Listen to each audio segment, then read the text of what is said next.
Salve, salve, galera do vinho. Estamos nós aqui para mais um episódio do CBDD, o oitavo, né? Quem diria chegar no oitavo episódio, mas vamos lá. Queria agradecer o povo aí de Minas, da WTJ, que está assistindo a gente aí. Seu Vladimir, um grande abraço. E aproveitem aí,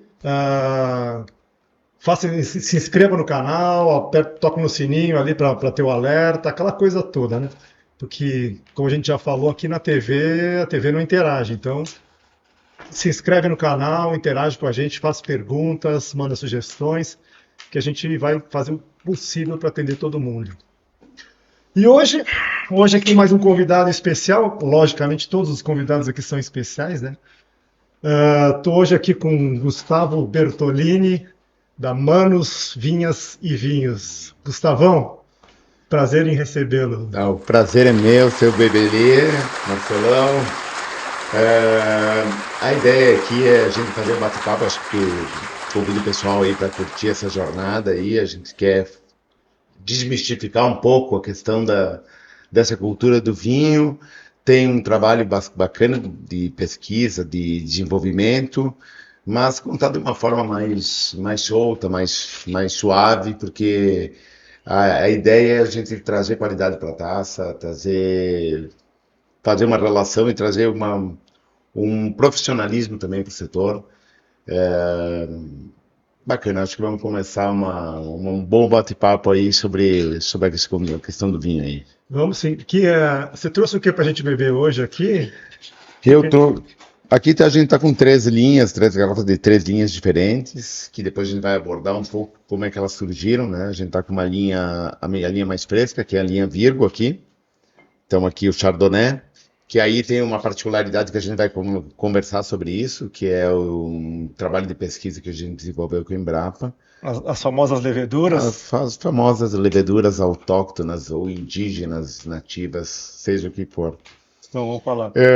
E também aqui, o mesmo com essa tecnologia, com o Alvarinho, da linha Liber Humanos, e aqui tem um Nature da linha clássica, né? Aqui é bacana que são três linhas completamente distintas, né? A ideia aqui, acho que quando a gente começar a falar um pouco sobre a história aí, vocês vão entender, depois eu quero contextualizar o porquê dessas linhas. A Manos, ela surge com o objetivo, a gente sempre foi vinhedo desde o início, né? Vocês produziam e vendiam. A gente começou vendendo as uvas. A gente começou um trabalho, foi em Encruzilhada do Sul. A gente foi um dos primeiros a plantar uva em alta escala, né? Na Serra do Sudeste, Encruzilhada até então não tinha essa vocação. Já tinha alguns experimentos, mas não tinha nada de plantação para produção de uvas para fabricar vinho, né? E a Manos? A Manos surgiu quando? A Manos surge 20 anos depois da gente ter implantar o vinhedo. Cara, É bacana, mas foi um trabalho. Tava O vinhedo já estava bem experiente. Já bem evoluído, bem maduro.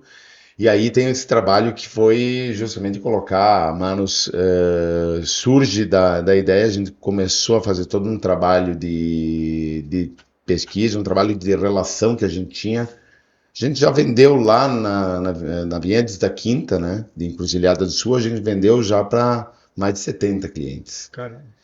Ao longo da história. E nas últimas safras a gente começou a justamente fornecer as uvas para os pequenos de vinícolas de boutique. Então, por exemplo, na safra de 2022, 23, foi 35 clientes numa safra. Então, tudo produção justamente 1.000 quilos para um, 5.000 quilos para outro, 3.000 quilos, 500 quilos para alguns.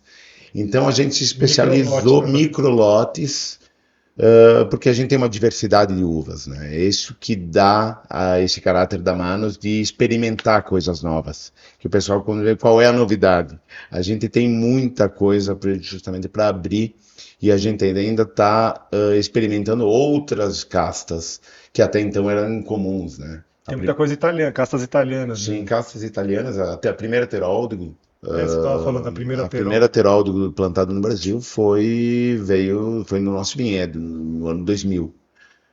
Ou teve outras também que tinham desaparecido praticamente do mercado. Tu pega a Nebbiolo, por exemplo, que hoje é o nosso A queridinha dos olhos. queridinho dos olhos.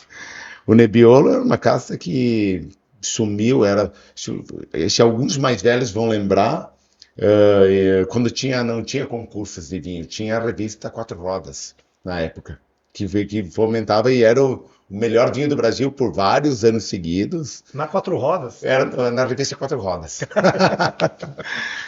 Tinha o guia Quatro Rodas de restaurantes e tinha também de É vinho. mesmo, guia quatro E tinha o rodas. de vinho também.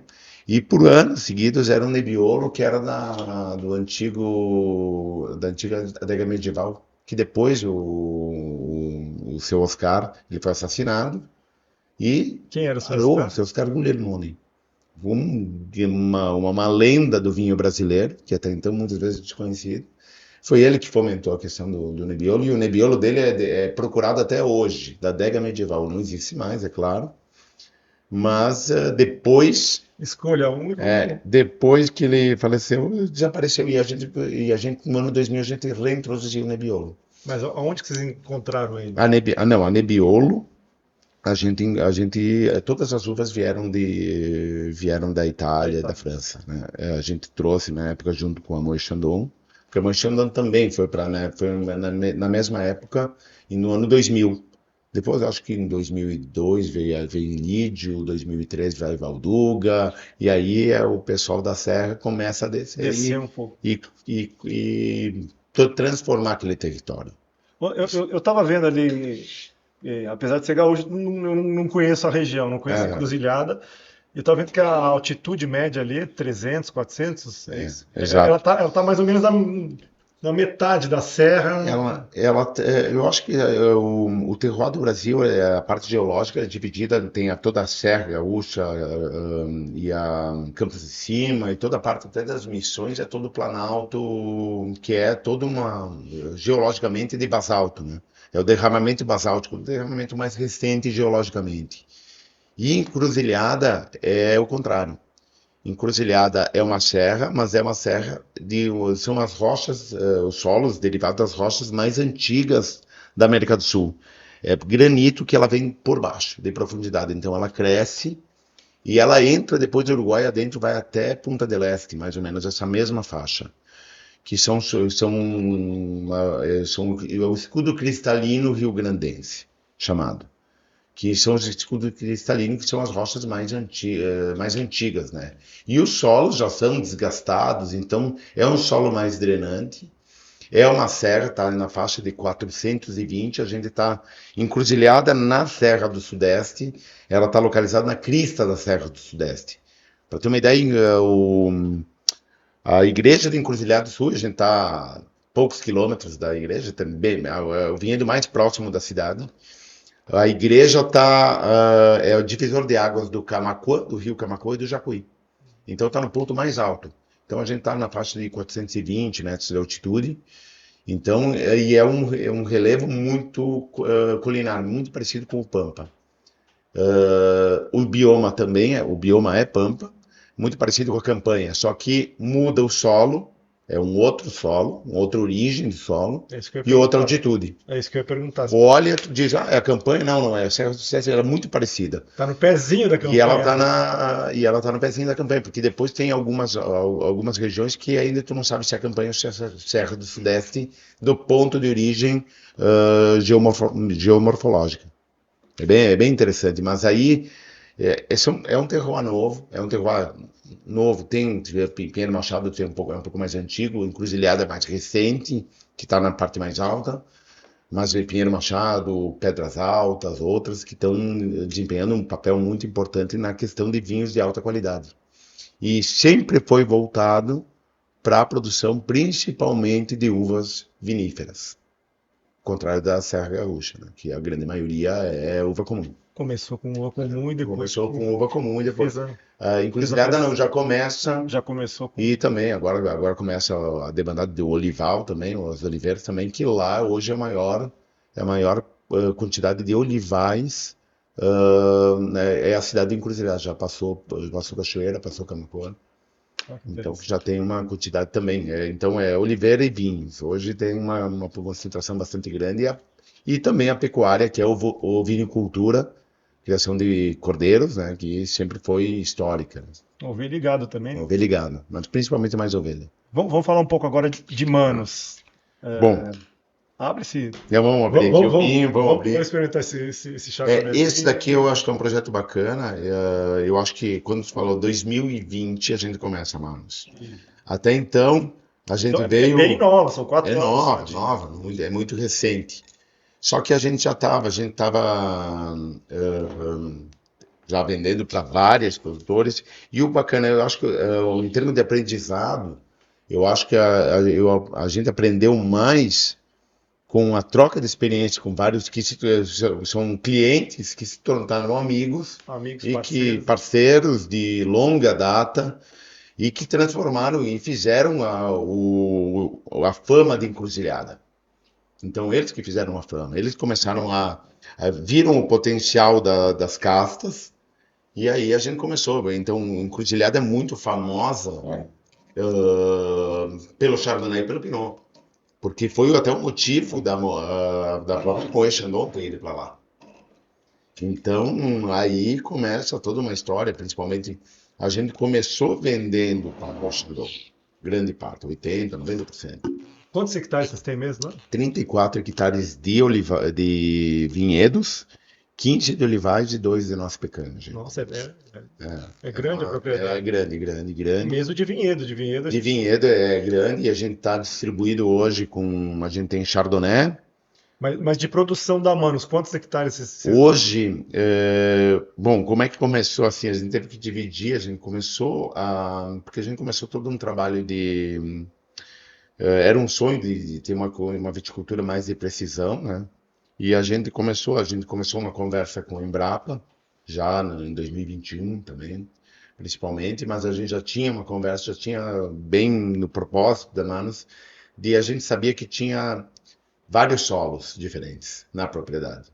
O Chardonnay do ponto mais alto é diferente do ponto mais alto. Era muito empírico até então. Eu vi que vocês fizeram bastante estudos com a Embrapa de solo, né? Era muito empírico. A gente sabia que tinha Pinot de um jeito, Pinot de outro. Tinha parcelas que revelavam mais características de algumas características do que outras. Não melhor ou pior, mas diferentes. E a gente queria entender isso daí. Vamos tomar isso Vamos aqui, tomar, né? cara, vamos tomar. E aí começou então um trabalho bacana Vamos que mostrar aqui. Esse aqui aí, é o o Chardonnay Chardonnay, da linha Virgo. Chardonnay da linha Virgo. Esse é lançamento, que esse já é o primeiro dessa com as leveduras autóctones, que é derivou desse projeto que a gente começou trabalhando com a Embrapa. A gente começou a mapear todo o solo do vinhedo, porque a gente até então a gente falava, A Marcelo, produção também tô. claro, sempre. E a gente falava, o solo é de origem granítica. Quando a gente começou a fazer toda a tradagem, fez essas calicatas que são os buracos, vários buracos, perfurando todo o vinhedo, para entender qual era o solo, a gente achou 16 solos, Caramba. um diferente do outro, tudo com manchas. E aí a gente começou a fazer tradagens para saber qual era o limite de cada solo. Então tem um neossolo que é mais superficial, onde tem afloramento de granito. Tem a parte do argissolo vermelho, argissolo amarelo, na parte mais alta, e é muito profundo. Então tem algumas zonas mais profundas que outras e dão diferenças de uvas. Cada uva, um chardonnay num é diferente do chardonnay no outro. E a gente começou a microvinificar. Embrapa começou a gente 60 microvinificações por safra. Foi praticamente 3 safras. A gente pegou safras secas, safras chuvosas, para entender no perfil ao longo dos anos como é que é a característica de cada solo, para a gente saber qual e também entender. Pegava em 3 datas de colheita. No início, 2 datas depois nas 2 últimas colheitas. Por quê? Porque a gente queria entender qual é o ponto otimal de colheita. Porque ninguém fala isso. Uma grande maioria de vinícolas compram a uva Mas quando tu tá lá no vinhedo, tu quer saber qual é o ponto, por exemplo, do Pinot Noir, que é o mais delicado das castas. Qual é o ponto de colheita dele? Se é para base, é um. Mas se tu quer um rosé, se tu quiser usar um tinto leve, um tinto que vai para a barrica, muda. O perfil é diferente. Outro pode fazer um blend, mas como é que tem que ser esse blend?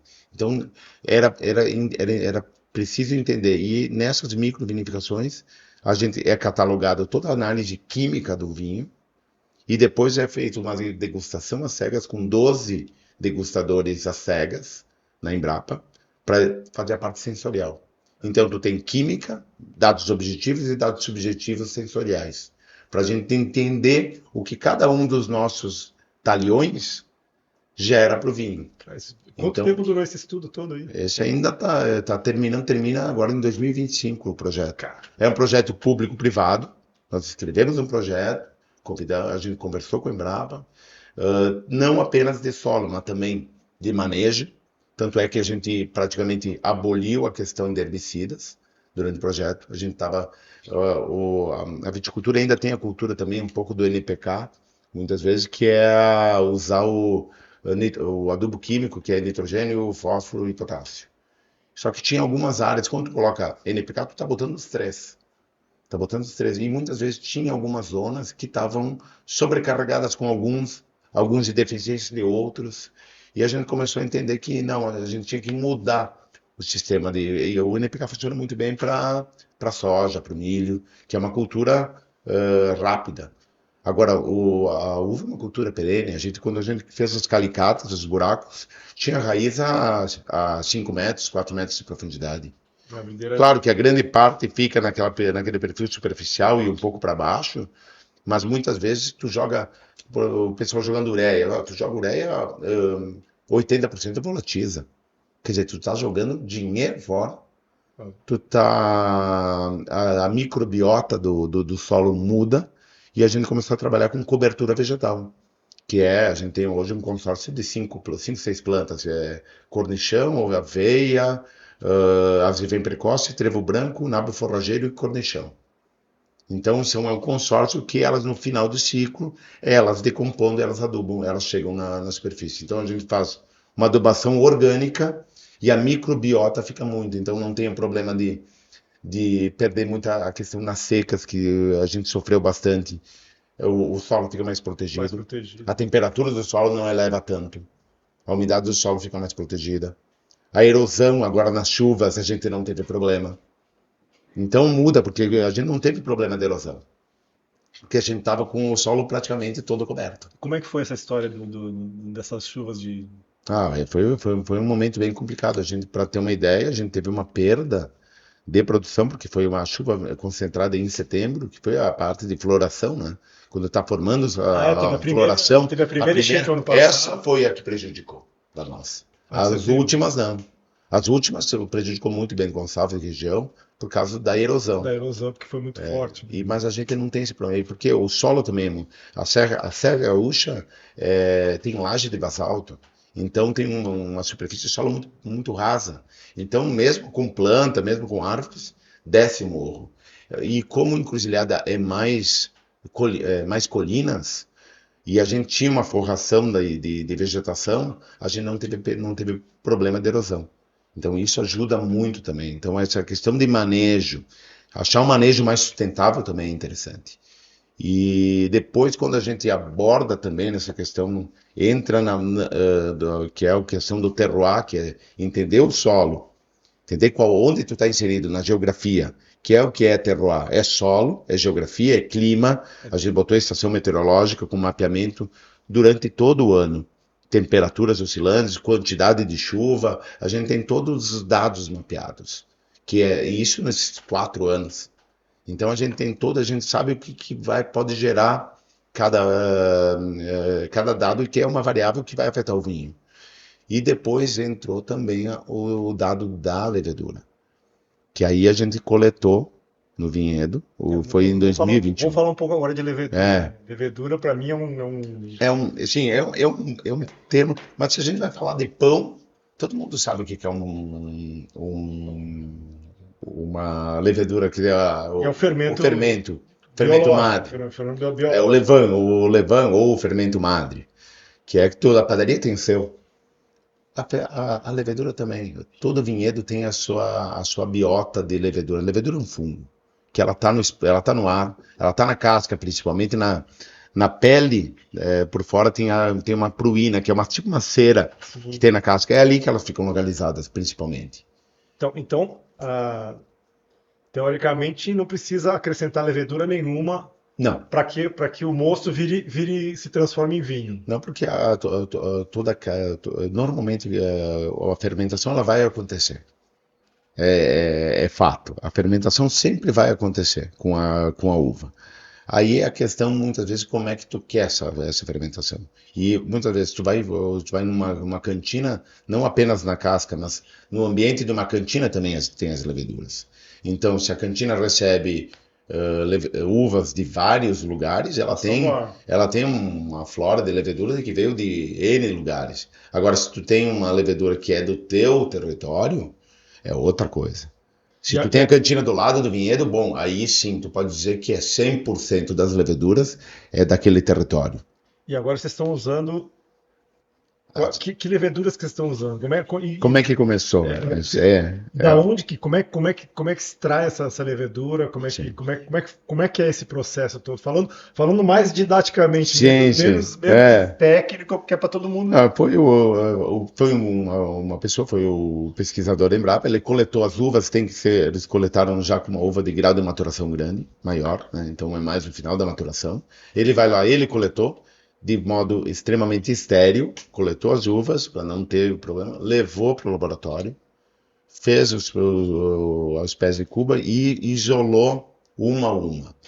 E Então as o pessoal leveduras vai são de vocês mesmos, são do terroir de vocês mesmos. do nosso terroir. E achou 50 leveduras.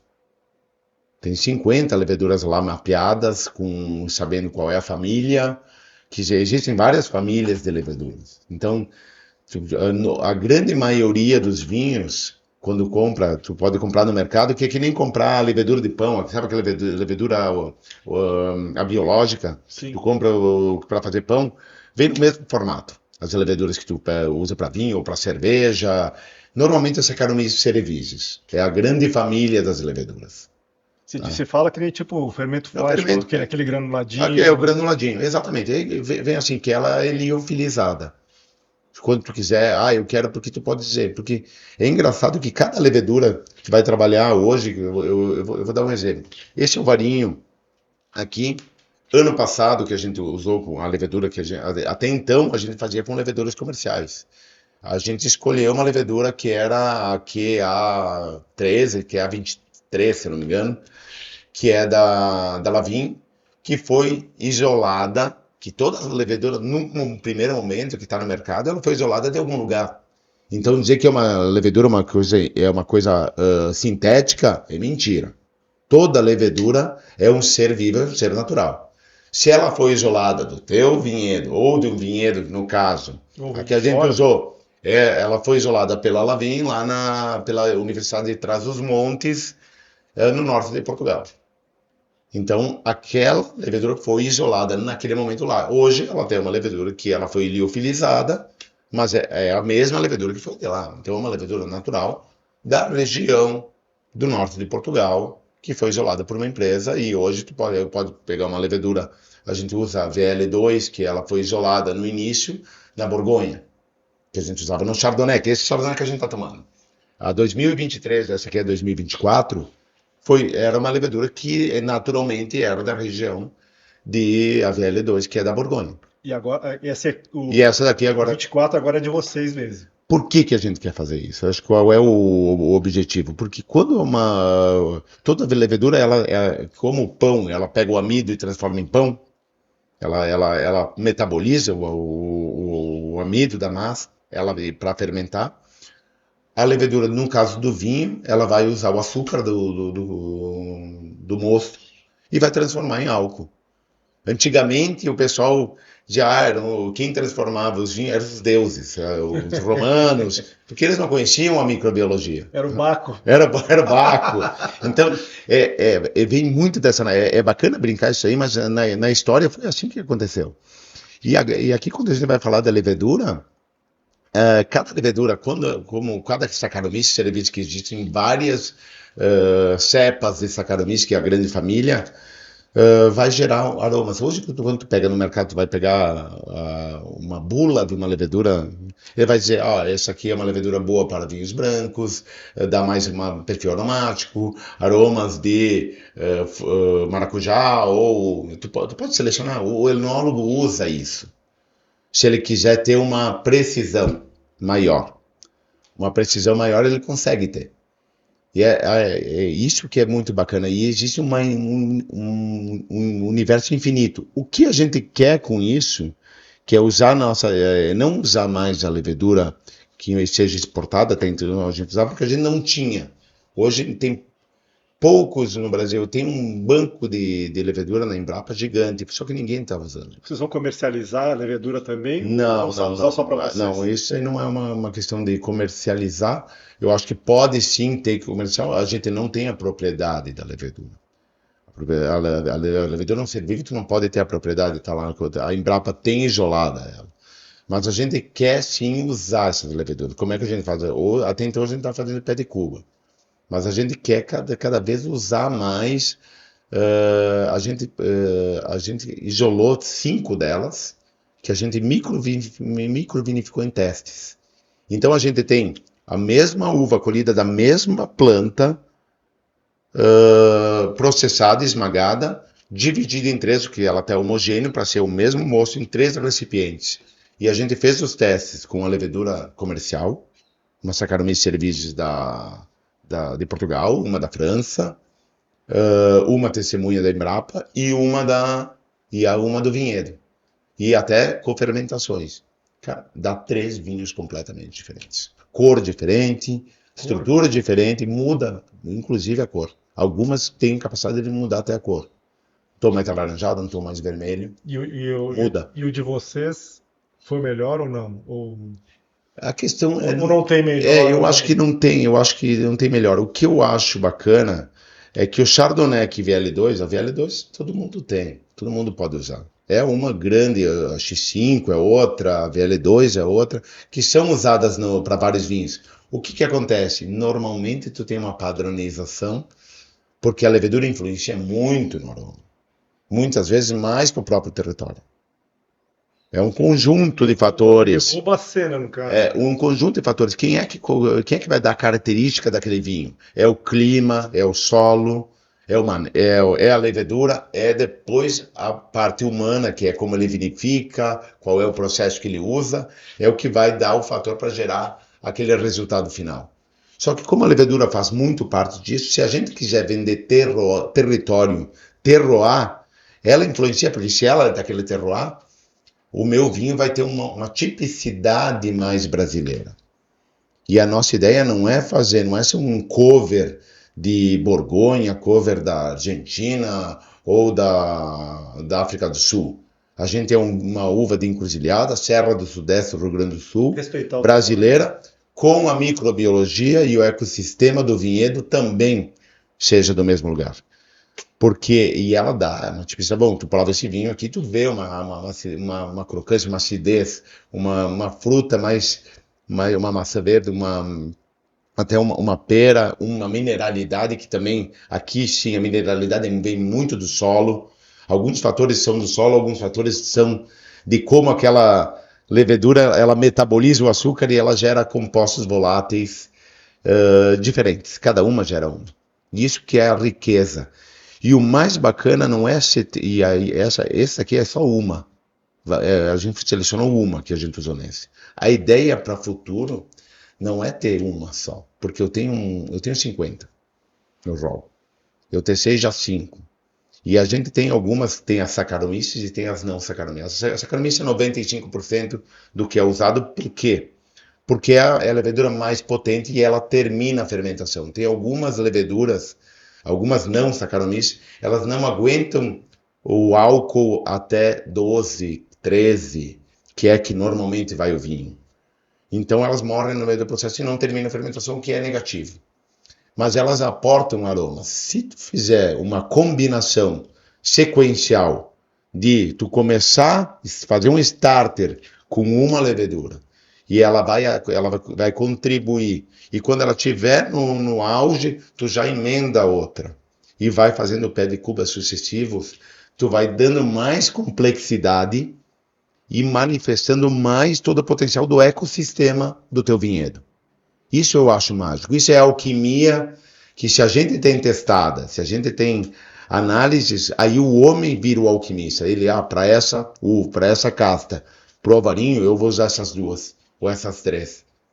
E que normalmente algumas não saccharomyces, numa fermentação espontânea, ela não age, porque as outras tomam conta e ela acaba, como ela é mais fraca, ela acaba não agindo e não aportando algumas características aromáticas.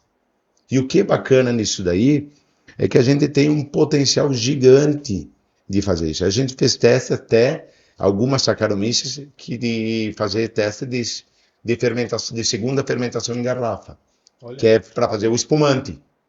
Para fazer, daí ela tem que aguentar álcool e pressão. Nem todas aguentam. Então isso que é mágico. Isso que é. Alquimia pura. Mas como é que os caras faziam isso aí antigamente? Não tinha esse estudo. Antigamente sempre foi feito, e eu acho que é uma coisa bacana, se tu tem uma uva sadia, se tu tem uma uva, é a fermentação espontânea.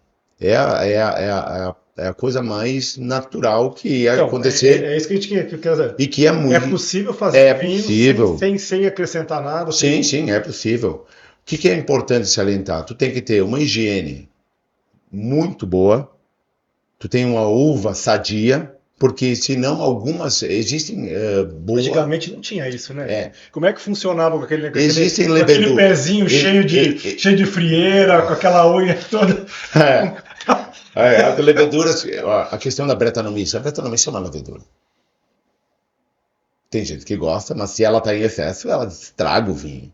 Então, como é que tu controla essas leveduras indesejadas? Tu tem que fazer um pé de cuba de uma levedura boa. Então, tu separar o joio do trigo também é importante. Para o Brasil ter tecnologia para isso, para o Brasil dizer, não, eu tenho leveduras que são nossas e que têm qualidade, que a gente foram testadas. Então, é bacana. E isso não invalida vinhos maravilhosos feitos com fermentação espontânea. Então, muita gente, tem gente que torce o nariz. Não, cara, existe espaço para todos e eu acho que é louvável fazer um bom vinho com levedura espontânea. Eu quero fazer também alguns vinhos, mas eu só posso fazer, porque a gente está com um projeto de construção da cantina lá do lado do vinhedo, que é o meu sonho fazer. Não tem lá. A gente não tem, hoje a gente terceiriza a vinificação em 3 lugares. Cada cantina que a gente leva o vinho, cada um com a sua especialidade. Seja no espumante, no método tradicional, com os maturados em barrica, aqueles mais frescos, cada uma num parceiro que vai trazer o melhor. A Mônica, que é enóloga, a Mônica Rossetti, que tem uma vivência, ela tem 40 anos, tem 42 vindimas. Como é que é isso? Ela fazia vindima aqui no Brasil, vindima na Itália.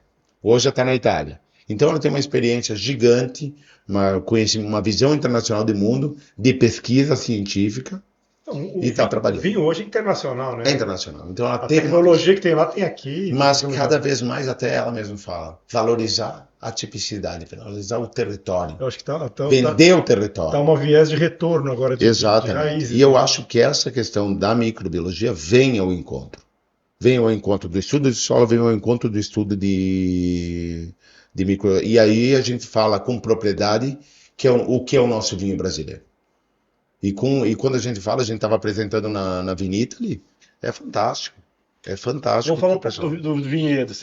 Quantos por cento você usa do teu vinhedo para os vinhos da Manus? E agora eu vou te provocar. Como é que você a escolha dos lotes, o que é empírico, de acordo com o estudo o primeiro ano foi empírico. O vinho que eu vendi, a uva que eu vendi para aquele lá saiu um vinho do caramba. Vou fazer Eu vou dizer que parte é dado, objetivo, e parte é empírico. Vocês já estão usando os Porque dados, né? cada vez mais a gente vai entendendo os dados. É um processo evolutivo, um processo de aprendizado contínuo, né? 2020 era mais empírico. A gente, vamos pegar sempre, que é o que é mais poético no mundo do vinho, que nem sempre é verdade, reflete a verdade e a gente aprende com isso. Muitas vezes tu diz, é no topo da colina, porque o topo da colina são os melhores vinhos. Cara, 2024 foi o contrário. Os das baixadas eram os melhores. Por que isso? Como é que a gente reflete? Claro, alguns anos podem ser os melhores do topo. A gente tinha uma. É porque muita gente escreve muita coisa poética. É bacana para O vender. vinho e depois eu quero falar um pouco de roupagem, É, não é, eu sou apaixonado. Olha isso sim. aqui, olha isso aqui, Uhum. olha essa mãozinha da Manos aqui. Me fala da mãozinha, o que que Ah, tem? não, é bacana. Foi bacana falar um pouco disso. Até porque esse cidadão aqui é arquiteto, né? Sim, Então, eu quando tenho ele fala que formação ele de é arquiteto, arquiteto e designer. agora é arquiteto e designer. Agora entendi um pouco porque a rotulagem de vocês, a apresentação é maravilhosa. Sim, sim. É, Não, não, é isso muito quando essa legal. parte eu gosto muito. E ela tinha que refletir justamente esse nosso propósito, quando a gente E o trabalha Brasil, isso. não sei se é só o brasileiro, mas o brasileiro bebe aparência, bebe rótulo, bebe. Bebe história, bebe conteúdo. O que é bacana que a gente queria construir, que sempre foi quando a gente fez o planejamento estratégico da empresa, o propósito da empresa, os valores. A gente queria que a marca, eu demorei um ano para essa marca. A gente começou, a primeira vinícola, a primeira safra foi em 2020.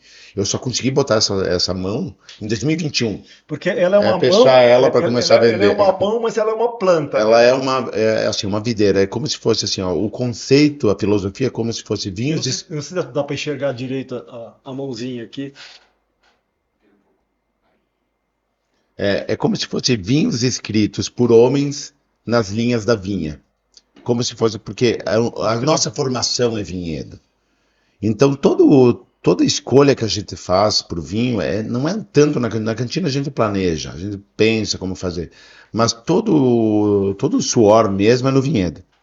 Sim. É na decisão, qual é o tipo de solo, qual é o tipo de manejo, como é que eu vou fazer o raleio daquela planta, quanto eu vou deixar de produção para fazer o vinho. Que claro, e a gente escolher qual é a quadra. Qual é a quadra? Então, a gente, nessas degustações que a gente tem de todas as micro, a gente faz as degustações cegas. A Mônica fez ano passado também. A gente tem até algumas imagens e a gente fica entendendo, o Chardonnay aqui tem um toque diferente. Isso só do solo. Depois entra as leveduras. Então tu tem muitos dados que depois depois do manejo também a gente tem outra coisa muito importante, não é só solo, não é só o espaço, é também a condução, o manejo do videiro, porque muitas vezes tem algumas que porventura questão hídrica, questão de adubação, ela está com uma parede foliar mais equilibrada, tipo a parede foliar tem uma parede de folhas porque o açúcar que gera é fotossíntese, né? Então, quanto uma parede foliar, não pode ter folha em excesso, senão vai dar um tom herbáceo. Então, tu tem que chegar no equilíbrio. Então, tu tem que estar muito de olho. É aquela mancha de solo e eu quero aquele tipo de planta. Então, é muito dado que tu tem que ficar muito em cima do vinhedo. Então, quando tu tem o vinhedo próprio, tu tem esse potencial de escolha. Tu consegue escolher os melhores frutos das melhores plantas. Isso é fundamental para tu chegar a um vinho de excelência. E como é que vocês fazem isso aí? Toda a safra. Você já tem pré-determinado, ali vai ser o Chardonnay, vai ser daquele lote, ou vocês vão escolher de acordo com a evolução? Essa pergunta é fundamental porque assim, a gente sempre tem uma ideia que no início a gente sonha, planeja, e natureza não é bem assim, né? Ela de vez em quando ela te puxa o tapete de um lado e puxa do outro, então tu tem que estar. Tu tem sim um planejamento, porque tu tem que ter um planejamento de volumes, porque depois na cantina eu tenho um tanque de tantos litros, eu tenho que estar testado. Tem algumas linhas que até a gente normalmente bota um pouco a mais, que depois eu tenho algum outro vinho que eu faço com com os excessos dos tanques, mas eu tenho que colocar a mais, porque aquele tanque tem que estar 100% cheio. Não pode ter ar dentro. Então, para tu garantir isso, porque muitas vezes o rendimento não é uma coisa tão matemática. Ah, eu peguei tantos quilos e vai dar exatamente isso de mosto. Isso não existe. Isso Vai é. depender da É. produção, Então vai depender ela tem uma concentração, choveu menos, choveu mais. Então tu tem que produzir aquele mais um X a mais por cento que tu tem que produzir para garantir que aquele tanque seja cheio. Aquele X a mais por cento tu tem que guardar em outro recipiente. E aí a gente faz os cortes. E aí, Rubão, tá bom esse vinho aí? E aí a gente faz esses cortes. Porque isso que é bacana. Sim. A gente faz os cortes e depois, por quê? Porque tu tem que dar, os varietais têm que estar testados. E os cortes tem aquele excesso, tem mais um pouco de vinho prensa, e aí tu faz os cortes, que depois tu faz a degustação e vai fazendo os cortes. Qual é o percentual que você usa hoje do teu vinhedo? Qual é a produção hoje? A Qual é a produção hoje do meu vinhedo hoje? Quanto gira em torno de 300 mil quilos de uva, todo o vinhedo. E quanto você usa desses 300 mil quilos? Na safra passada, eu usei 30. É que a safra passada teve uma quebra, né? Então, mas bota aí que seja 30 mil quilos. Você usa 10%. 10% do nosso vinhedo. Você tem o potencial de crescer. Tem potencial de crescer. A gente tem um manejo, muitas vezes, Vamos traduzir escolher. Isso aqui. 30 mil quilos dá quantas garrafas? Vai gerar em torno de 28 mil garrafas. 28 mil garrafas que foi ano passado. Agora a gente tem a perspectiva, pelo crescimento que a gente está tendo, de chegar, a ideia é fazer em torno de 45 mil quilos. Então crescer uns 15%, mais 50%, bota. 50%? 50%. Mais ou menos porque a gente está tendo uma demanda grande, o pessoal já está reconhecendo. É bem nova, né? 4 anos de vinícola já. O que é importante, mas eu acho que esse é o ponto decisivo. Eu falo todo esse discurso, tudo. Mas não adianta se tu não entregar na taça. Lógico. Não. Tá. Se tu não entregar na taça, acabou. Você não está aqui por acaso também, porque os vídeos da Mano são maravilhosos, a apresentação é maravilhosa, então. É bonito. Bom, é bonito, tu gera o primeiro impacto. Isso é normal, isso em todos, não só no vinho, somos visuais. Em tudo praticamente, né? No vestuário, no carro, em tudo que tu escolhe, tu tem um impacto visual e emocional. Depois que você vai. O símbolo também toca não apenas visualmente, mas emocionalmente também. Isso também é importante. Só que depois que tu adquire o produto, ele tem que entregar. Se ele não entregar, ok, aí tu tem a primeira, a segunda compra e depois esquece. Sim. Eu acho que esse também é uma questão. Mas como a gente tem dados, fica fácil entregar. Fica mais fácil entregar. Não é que é fácil. Porque quando tu tá no vinhedo, que nem as escolhas, a gente escolhe objetivamente no início, no plano. Mas depois começa a chuva. Tu não tem controle. Tu fica controlando. A gente tem, hoje no vinhedo, 5 estações meteorológicas, interligadas entre elas. Daí ela mede temperatura, chuva, umidade e ligado também. Umidade do solo, temperatura do solo. Então tu consegue rastrear um monte de fatores. Isso também gera também uma assertividade maior. Mas quando tu vai colher, é mais difícil. Isso tudo interligado com um sistema né? A gente ainda não tem, e eu acho que esse é um ponto que a tecnologia é importante. Não é uma coisa, eu acho que tem a ancestralidade, é uma coisa, o saber ancestral é super importante. Mas tem que estar aliado com tecnologia. A questão de sensoriamento, de tu entender, muitas vezes, qual é a grande dificuldade. Quando a gente, no Pinot Noir, por exemplo, a maior dificuldade do Pinot Noir, e de Chardonnay também, é que tu tem, quando tu, assim, ó, vamos supor, colocando, eliminando o parâmetro chuva, porque isso não acontece, né? Vamos supor, no mundo perfeito, tu tem o açúcar subindo, conforme vai maturando, a acidez caindo e o pH subindo. E tu tem que chegar no equilíbrio. Porque um Pinot Noir, por exemplo, eu não posso ter, eu não quero ter um Pinot Noir. E também a maturação fenólica, outro ponto. Então tu tem o Pinot Noir, que eu não quero, eu queria que ele chegue no 13, 12,8, 13,5 no máximo. Mas tem anos que chega a 14,5. Tu não tem o que fazer. Sim. Por quê? Não é que não tem o que fazer, eu posso colher antes. O que a gente acontece fazendo? Colhe em várias etapas. Se tu não quer corrigir o vinho com ácido tartárico, para fazer o equilíbrio, tu colhe em mais de uma data. Colhe um pouco para trás, um pouco para frente, e aí tu vai medindo. Quando a gente pega, como é que a gente tira a medida? Normalmente, a grande maioria mede o babo, tem tanto babo de açúcar, babo é um termo de dizer quanto por cento tem de açúcar a uva. É o Brix. É o Brix para dizer, é o babo e Brix. As duas medidas, que ele vai dizer, vai dar tanto de álcool potencial. Então, normalmente, esse é o fator. Só que tu tem que medir. Se tu não quer corrigir, né? Tu pode corrigir, pode botar ácido tartárico, pode corrigir pH, tudo.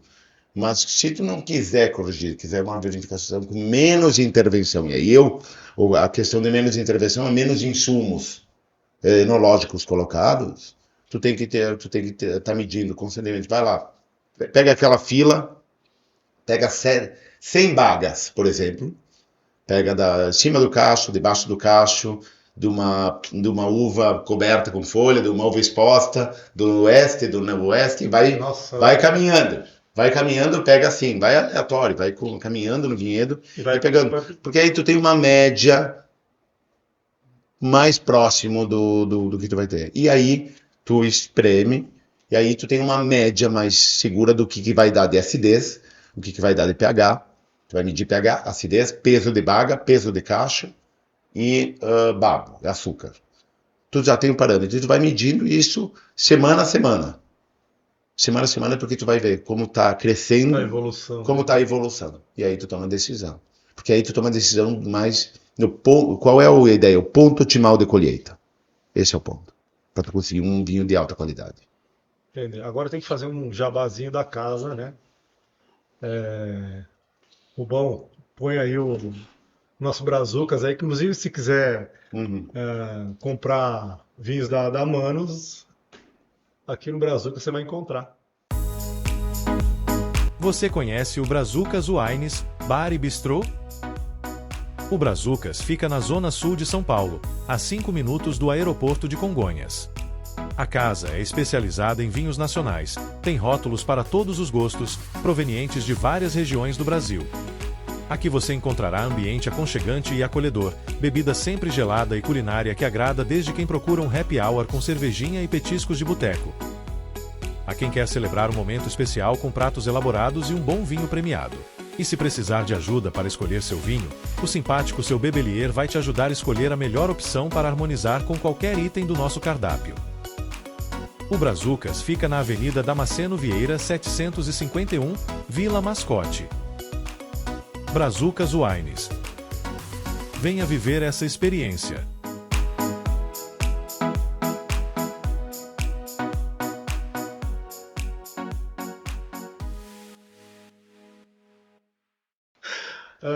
Então, o que a gente vai falar agora? Cara, tem tanta coisa para falar.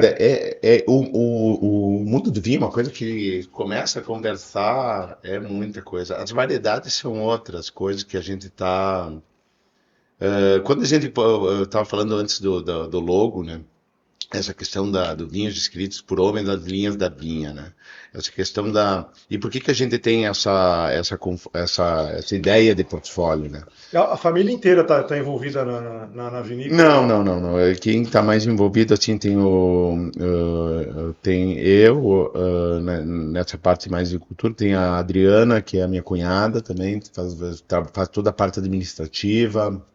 Aí tem o Diego, que tem um conhecimento gigante, né? O Diego Bertolini, meu irmão, ele trabalhou muito, sempre trabalhou no setor do vinho, né? Diegão, um grande abraço. É, Eu fiz a faz. imersão, né, de profissionais do vinho em 2022, foi muito legal. E, inclusive, eu até comentei com você, foi aonde plantou essa sementinha. Olha, você tem que botar a cara, você tem que mostrar a cara, É. e ficou aquela coisinha, né? E o segundo foi esse cara aqui, que enquanto eu não tirei do papel aí, né, Rondon? Enquanto eu não tirei o seu bebelinho do papel, ele não sossegou, né? Então, Não. mas a sementinha foi plantada lá pelo Ah, legal. Diego, pela turma Ah, do é, Diego é lá. bacana esse trabalho, porque não adianta a gente fazer todo esse trabalho de campo, todo esse trabalho de cantina, de arte, é arte, né? Se não depois não for para o mercado e a gente fomentar justamente que é justamente a ponta que é a Brazuca, que é quem vende vinho, Sim. que planta essa semente, que senão não tem porquê. Não chega no objetivo final. Não Com- tem com- essa. Esse trabalho de fomentar. Hoje ele tem a questão do Venda Mais Vinho, né? A comunidade Venda Mais Vinho, que é justamente pessoas que querem trabalhar para vender vinho e a gente vender cada vez e embutir na cabeça do consumidor para tomar vinho, experimentar. E por isso que o vinho vem crescendo gradualmente o consumo do brasileiro. e tentar mudar a mentalidade do brasileiro, né? Porque qualquer Exatamente. país que você vá, que produz vinho, por exemplo, vai para a Argentina, você vai para o Uruguai, vai para Portugal, que vinho que você vai tomar? Vai para a Itália, vai tomar o vinho. Qual é o vinho que você vai tomar? Vai tomar o vinho nacional, vai tomar o vinho da região e não tem conversa. Eu lembro que em Portugal, quando eu morei em Portugal, as prateleiras dos grandes mercados ao continente lá era dividido. Onde aqui é dividido por países, lá era dividido por região. Aqui é Alentejo, aqui é Ribatejo, aqui é, Sim. né, Dão, aqui é Douro. E aí com tabela, inclusive com tabela de ano a ano, como é que foi a safra, se a safra foi boa, se foi ruim. Uma coisa. E aí você via lá num cantinho assim, ó, escondido, meia dúzia de vinho de fora de Portugal. Eu E acho isso, que isso acho que isso a tem gente que precisa. mudar. Isso eu acho que é uma coisa que eu estava conversando até com o pessoal quando vem, quantos estrangeiros vêm para cá? Eu, quando vou para a Itália ou vou para a França, se eu for, por exemplo, for na Itália e se eu for, por exemplo, para o Piemonte, eu não vou tomar um Chianti. Eu tô um Vou tomar um Barolo, um Barbaresco, um Lang, um Roero, Normalmente, se eu estou numa região tal, eu vou tomar o vinho daquela região. E é assim que funciona. Você acha que um dia a gente vai conseguir isso aqui? Eu acho que é uma questão, tem muita gente já começando a abrir, porque muitas vezes chega um estrangeiro, e aí, mas é claro, aí quem é que é a venda? E é A a gente loja, tem que é o fazer. restaurante, é o garçom, porque é ele que faz. Se ele abre, se ele aborda que tem essa possibilidade para harmonizar com um prato que seja brasileiro, ele não, o O estrangeiro não vai estrangeiro, querer tomar outro. provavelmente o estrangeiro vai querer provar o vinho, Ele vai querer tomar o vinho nacional. mesmo desconhecendo, mesmo Mesmo sabendo. desconhecendo. Ele não vai tomar um Borgonha aqui no Brasil. Espumante, por exemplo, a gente já é reconhecido. Sim. Eu acho que é esse ponto. Eu acho que é colocar, porque chega a ser. É uma falta de visão de oportunidade, principalmente com o pessoal que vem de fora. A gente tem que vender o vinho brasileiro. É que o Porque brasileiro não comprou isso aí ainda. Exato. Como é que ele vai vender para o estrangeiro se ele A não única comprou? coisa que vende é caipirinha, mas tu não vai estar harmonizando caipirinha. Caipirinha é antes ou Caipirinha é depois. aperitivo, é uma É coisa. aperitivo. Mas durante, tu vai harmonizar com o quê? Vai harmonizar com Coca-Cola? Não, tu vai harmonizar com um vinho. Pegar uma feijoada Uma feijoada e harmonizar com espumante. com espumante. Né? Com espumante. Fantástico. O que mais harmoniza com a feijoada? Vamos fazer uma brincadeirinha de. A harmonização de feijoada, eu acho. Pelo menos, eu gosto com a questão. Tem que ter um vinho com uma acidez mais marcada. Por isso que a questão até do espumante, né? Para tirar aquela gordura que vem da feijoada. Então, eu até muitas vezes até um próprio um branco. Branco mesmo. Um branco com uma acidez, não um branco com barriga, porque eu acho que não casa. No meu entendimento. Mas com esse branco eu entender. Com esse branco com espumante, eu acho que ele vai muito bem. Até com moscatel, né? Eu gosto muito de um branco assim, porque eu acho que ele tem essa secura. ele tem uma pegada porque normalmente pega esse, por que eu digo esse daqui? A gente tem dois chardonnays. Eu tenho um chardonnay mais maduro, que ele vai para a barrica, e eu tenho esse chardonnay mais fresco. Então são 3 pontos de colheita. Quando a gente está falando da colheita optimal, eu tenho uma colheita que eu colho um chardonnay que eu vou fazer um base espumante. Um vinho com uma acidez mais... Fica mais verde. E quando tu vai tomar ele lá no tanque, o pessoal não gostaria, porque está com uma acidez lá em cima. É quase um vinho com muita acidez. Mas por quê? Porque ele vai se tornar um espumante. Depois tu vai botar o açúcar, a levedura e ele vai fermentar de novo. Mas esse daqui já é um ponto intermediário. E depois aquele que vai para a barrica vai ficar mais maturado. Claro que de vez em quando a gente acaba cortando um com o outro para ficar num ponto mais equilibrado. Mas esse daqui, normalmente, como ele não passa por barrica, esse aqui não faz a malolática, que daí ele fica mais, uma acidez mais bacana para jogar. Pelo menos essa é uma visão minha. Eu não sou muito de feijoada com vinho tinto. Eu gosto, eu particularmente. Qual é o teu prato predileto? Eu sou taurino, então é difícil. Eu sou. Qualquer coisa. Eu sou taurino, eu sou. Não digo boca de lixo, mas. Eu como de tudo um pouco. Eu não tenho muita. Mas gosto bastante da culinária mediterrânea. Gosto. A Puglia, principalmente quando tu vai mais para baixo, para a Itália, sul da Itália, eu gosto mais. Gosto muito mesmo. Vamos falar no Brasil, vamos ficar aqui no Brasil, aqui, não vai todo mundo ficar com inveja aqui. Mas aqui no Brasil tem muita comida boa. Eu gosto muito da culinária da Bahia, gosto bastante, e aí harmoniza muito bem. A culinária gaúcha eu gosto, sim, porque é o carreteiro, que é a sobra do churrasco. Velho carreteiro daquele churrasco, sobrou aquela carninha, deixa ela aí pro churrasco. E o feijão também com a sobra do churrasco, né? O feijão e arroz com a sobra do churrasco também é o clássico do gaúcho, o clássico do dia a dia, né? Harmoniza então esse carreteiro aí, com o que você tomaria com um carreteiro, um Pinot Noir. Pinot Noir acho que vai mais leve, não vai, porque o carreteiro ele tem a carne, mas é o arroz, ele fica meio, ele não tem aquela pegada tão pode chegar até com um Merlot também ficaria interessante, mas eu fico mais em Pinot Noir. Eu tenho uma tendência, eu como particular, eu gosto muito de vinhos mais leves, né? Sim. Um Touriga Nacional de repente também funcionaria. Para dependendo o conjunto do churrasco que fizer. Tem mais linguiça. Mas dependendo do Touriga, os Touriga que são fortes, são pesadinhos também. O nosso, eu acho que tem uma coisa, ele é mais elegante. Eu gosto do nosso Touriga porque ele tem essa pegada do floral. E muito também a levedura também trabalha, porque quando a gente escolheu ela, que a gente está vendendo o Touriga ainda com a levedura comercial, né? Mas a gente já está fazendo também, agora essa safra a gente já fez com a do autóctona do vinhedo.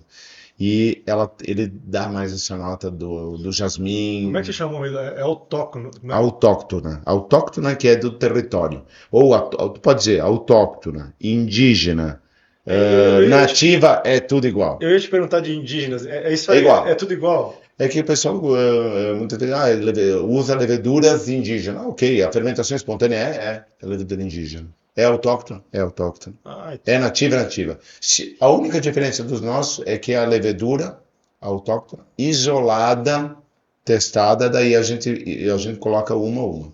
Entendi. É a única diferença que acaba acontecendo. Porque, de repente, eu sei que essa levedura não só são as melhores, as top 10 do nosso vinhedo, as que dão mais propriedade, assim, que são as principais leveduras qualitativas do nosso vinhedo. Por isso que são as selecionadas. Né? Entendi. Você deve estar cansado, né? Você passou por 3 dias aí, vindo da ProWine, por isso que o Gustavo está aqui, né?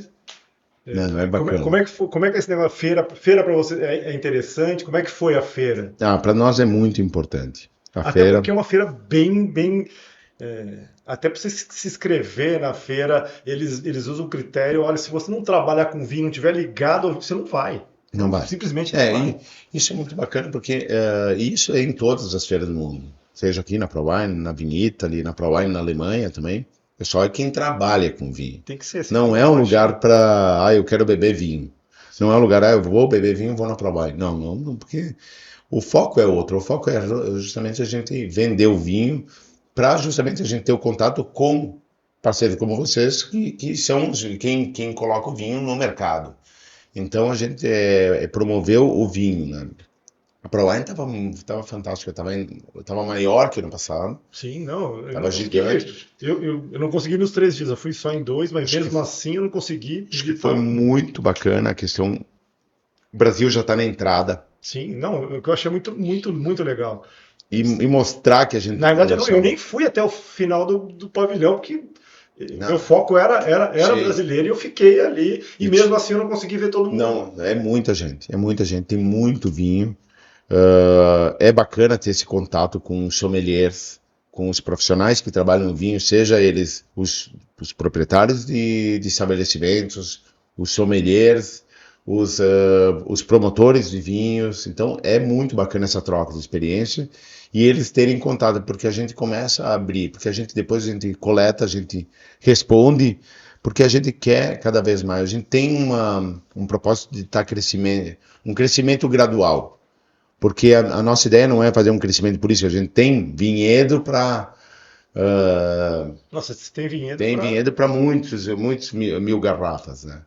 Só que a gente quer crescer mantendo, porque qual era a ideia? Eu sempre vendi uva.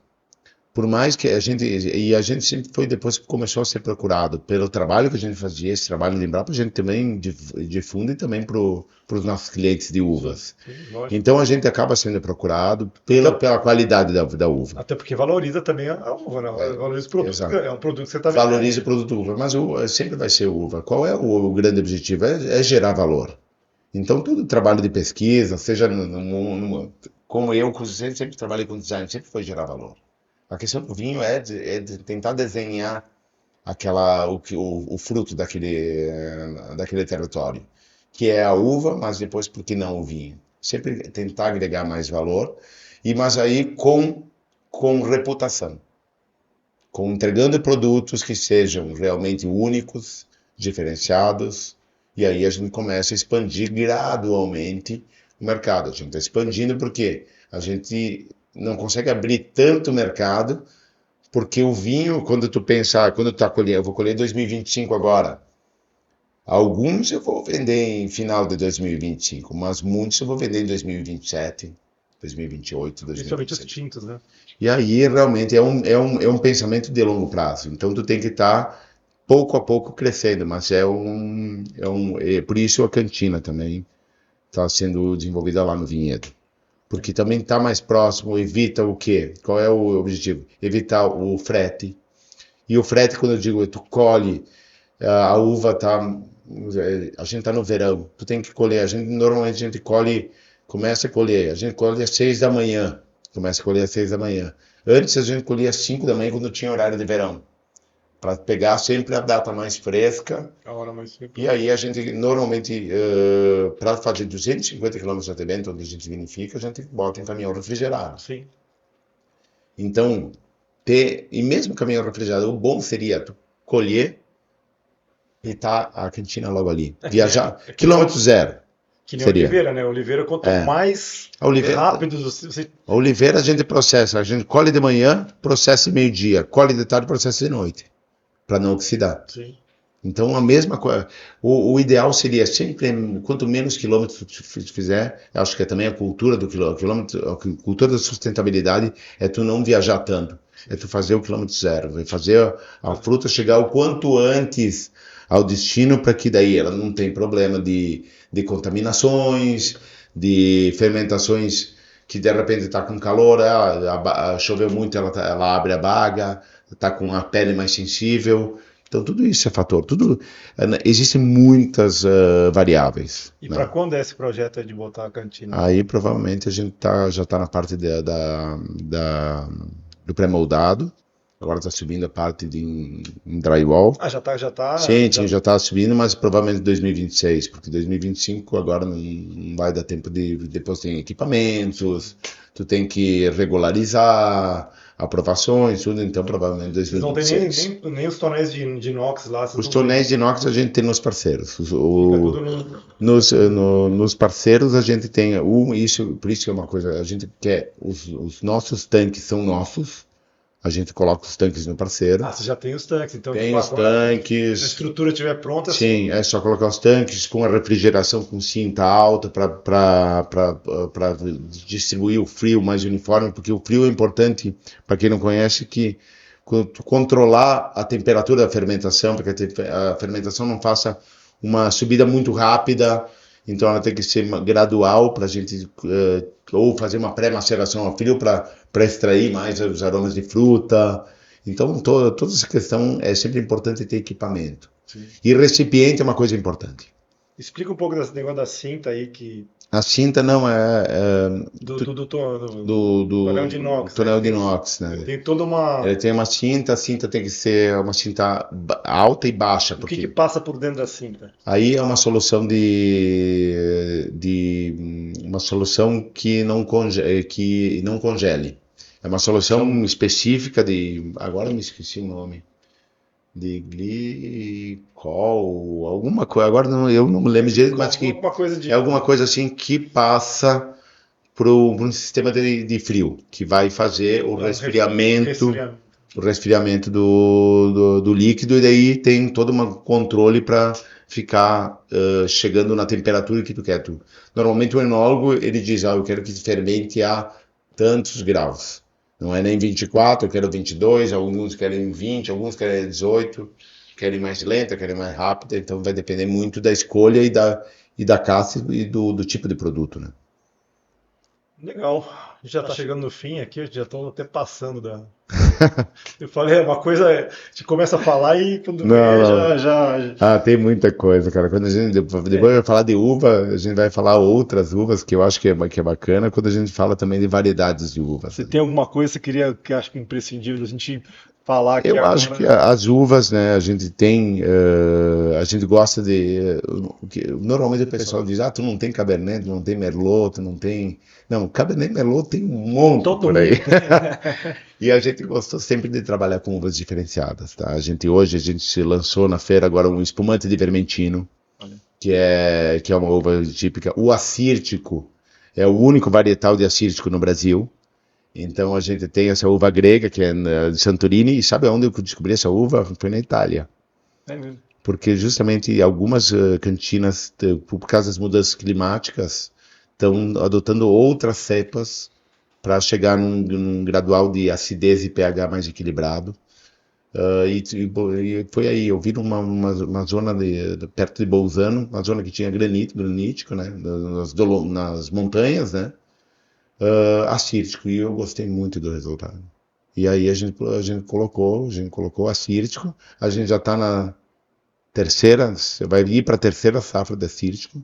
Okay. Então, e aí essa questão da Libero Humanos, que a gente tem a linha Virgo, que é a mais fresca, sem passagem, sempre mais jovem. A linha clássica é aquelas parcelas, que é a linha dos crus, a definição de cru, né? Aquelas que é parcelas escolhidas empiricamente, a dedo, é dessa linha. E aqui é a nossa linha mais, como eu posso dizer, né? Brincando, mais porra louca, assim, que é a linha autoral, mas também experimental. Vamos fazer algo diferente. Vamos fazer algo diferente, vamos testar um vinho com essa. A gente lançou um rosé que é Barbera, Touriga e Feteasca Neagra. Vamos lançar? Vamos lançar. E aqui eu não tenho obrigação de repetir o vinho. Aqui já a gente tem uma loja. Já tem uma linha. Aqui não. Aqui a gente quer lançar de repente uma... E muitas vezes a gente experimenta aqui porque vão ser os futuros dessa linha. Então, é sempre um constante experimentar. A gente está pensando agora, a Saperavi vai ser a primeira colheita esse ano, e a gente já está testando com leveduras diferentes, então, por que não trabalhar aqui? Sim. Então, aí a gente gosta de experimentar. Então, tem a linha Libero mais autoral, que tem essa cera, sempre tem uma mão que representa O futuro aqui é a noivinha, um passarinho que tem, um pássaro que tem lá na região. Tem uma mão que é a mão com a do Sully, que foi o primeiro uva colhida tem uma mão de bebê com uma mão de adulto. Foi o primeiro vinho colhido do projeto Manus. Então é uma coisa que nasce, o nascimento de um projeto. Tem a linha clássica e tem a linha Vira. Então é bacana isso aí, mas as castas é uma coisa que a gente sempre tenta. E eu gostei da feira porque eu fui experimentar algumas que a gente tem no nosso vinhedo, que ainda não lançamos. Então tem muita novidade, que sempre vai ter uma novidade. A feira também não é só para receber, vamos buscar também. É para buscar também. A gente busca, a gente experimenta muito, a gente viaja bastante para isso.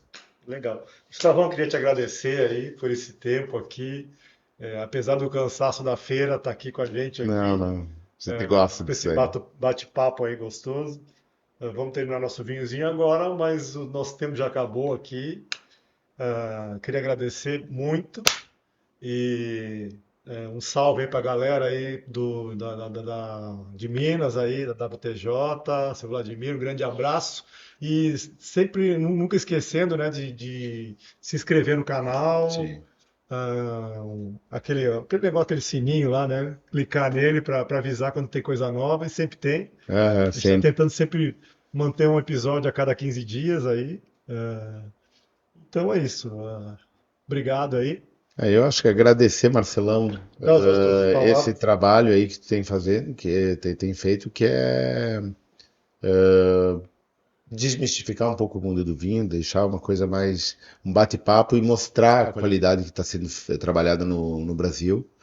Essa questão, assim como nós, tem centenas de empresas, de jovens que estão abrindo a cabeça e fazendo coisas muito, muito inovadoras. Ainda bem falando de jovens, ainda bem que essa galerinha nova que está vindo com a cabeça mais aberta, não tem aquele preconceito que os antigos tinham, até porque a experiência que os antigos tiveram não era das melhores. Sim. Mas hoje em dia não, hoje em dia a gente tem produtos de qualidade tão bons ou melhores dos que vêm de fora, eu acho que muitas vezes até melhores, e está aqui, né? E é o que a gente tem que exaltar, que é um... E agradecer também todo mundo que escutou e que participa. A Manus é uma empresa jovem, pequena, de boutique, mas que está sempre aberta aí a receber vocês. A gente tem vocês podem acessar através do site também, que é www.manusvinhasdevinhos.com.br, no Instagram também e outras redes aí a gente faz questão de entrar em contato com vocês. O bom já vai colocar ali bacana aí. Aqui embaixo aqui os contatos aí. Agradecer aí a audiência aí, pessoal. Um grande abraço aí. Obrigado, Marcelo. Valeu, Will. Gente, até a próxima. Beijão aí. Obrigado.